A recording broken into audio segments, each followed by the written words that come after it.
অন্ধকার যখন চারদিকে ছড়িয়ে পড়ল, শহরের শেষ আলোটাও নিভে গেল। জন নামে এক অদ্ভুত লোক তার পুরনো পাথরের বাড়িটার বারান্দায় বসেছিল। বাড়িটা ছিল শহরের একেবারে শেষ প্রান্তে, একটা ঘন বনের পাশে। বনের মধ্যে ছিল একটা রহস্যময় কুয়ো, যার গল্প সবাই জানত, কিন্তু কেউ কাছে যেতে সাহস পেত না। জন আসলে একজন ইতিহাসবিদ ছিল। সে রহস্যময় জিনিসের প্রতি খুব আগ্রহী ছিল।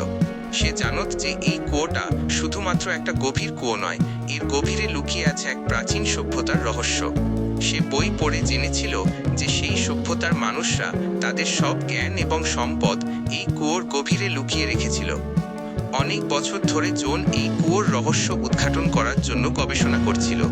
সে জানত যে এই কুয়োর কাছে যাওয়া মানে বিপদ ডেকে আনা, কিন্তু তার কৌতূহল তাকে শান্ত থাকতে দিল না। সে একটা মশাল, কিছু দড়ি আর তার সবচেয়ে প্রিয় বইটি নিয়ে কুয়োর দিকে রওনা দিল।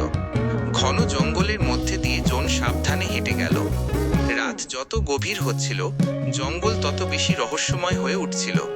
গাছের পাতার শব্দ, দূর থেকে ভেসে আসা পেঁচার ডাক, সবকিছুই তাকে ভয় দেখাচ্ছিল।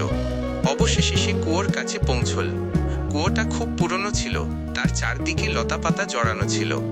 জন মশাল জ্বালাল এবং দড়িটা কুয়োর ধারে শক্ত করে বাঁধল। তারপর সে খুব সাবধানে কুয়োর গভীরে নামতে শুরু করলো। নিচে নামার সময় সে দেখল যে কুয়োর ভিতরের দেয়ালগুলো রহস্যময় চিত্র দিয়ে ভরা।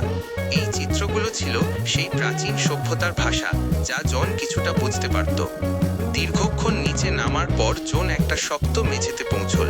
তার সামনে একটা বিশাল লোহার দরজা ছিল। দরজার উপর কিছু চিত্র ছিল, যা দেখে মনে হচ্ছিল এটি একটি ধাঁধার মতো। জন তার বই বের করে সেই ধাঁধাটা সমাধান করতে লাগলো। অনেক চেষ্টা করার পর সে ধাঁধাটা সমাধান করতে পারল এবং দরজাটা খুলে গেল। দরজার ভেতরে ছিল একটা বিশাল গুহা, যা উজ্জ্বল নীল আলোয় ভরেছিল। গুহার মাঝখানে একটা উঁচু বেদির উপর রাখা ছিল একটি ছোট সিন্দুক। সিন্দুকটি দেখে মনে হচ্ছিল এটি কোনো মূল্যবান পাথরের তৈরি। জন যখন সিন্দুকের কাছে গেল, তখন সে দেখল যে সিন্দুকের উপরেও কিছু চিত্র আঁকা আছে। এই চিত্রগুলো তাকে অবাক করে দিল। সে দেখল যে এই চিত্রগুলো আসলে তার নিজের জীবনের ঘটনা, যা এখনো ঘটেনি। জন বুঝতে পারল যে এই সিন্দুকটি শুধু সম্পদ নয়, এটি ভবিষ্যতের চিত্র। সে যখন সিন্দুকটি খুলল, তখন তার চোখ ঝলসে গেল।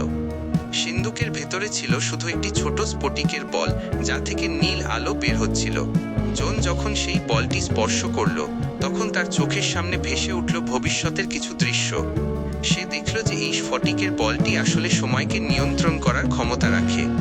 জন স্ফটিকের বলটি হাতে নিয়ে কুয়ো থেকে বের হয়ে এল। যখন সে তার বাড়ির দিকে ফিরছিল, তখন তার মনে হচ্ছিল যে সে একা নয়, তার সাথে রয়েছে এক প্রাচীন সভ্যতার জ্ঞান এবং ভবিষ্যতের রহস্য। সে বুঝতে পারল যে এই স্ফটিকের বলটি দিয়ে সে অনেক ভালো কিছু করতে পারে, আবার খারাপ কিছুও করতে পারে। সে সিদ্ধান্ত নিল যে সে এই ক্ষমতাকে ভালো কাজে ব্যবহার করবে, মানুষের উপকারে লাগাবে। সেই রাতের পর থেকে জন আর সাধারণ মানুষ রইল না। সে সেই রহস্যময় স্ফটিকের বলটি দিয়ে অনেক মানুষের জীবন পরিবর্তন করে দিল। কিন্তু সেই কুয়োটা আর কেউ খুঁজে পেল না। কুয়োটা যেন অদৃশ্য হয়ে গেল, যেন এই গল্পটা শুধুই একটা স্বপ্ন ছিল। কিন্তু জন জানত যে এটা স্বপ্ন নয়, এটা ছিল তার জীবনের এক নতুন শুরু।